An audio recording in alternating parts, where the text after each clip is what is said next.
अच्छा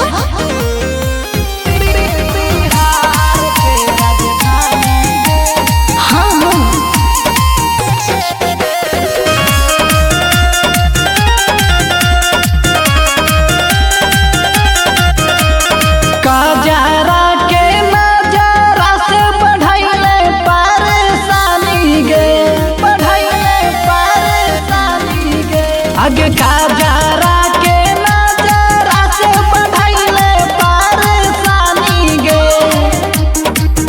आगे तोर जवानी लगहौ बिहार के राजधानी गे। आगे तोर जवानी लगहौ बिहार के राजधानी गे।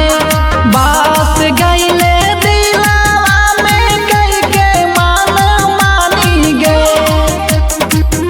आगे तोर जवानी लगहौ बिहार के राजधानी गे।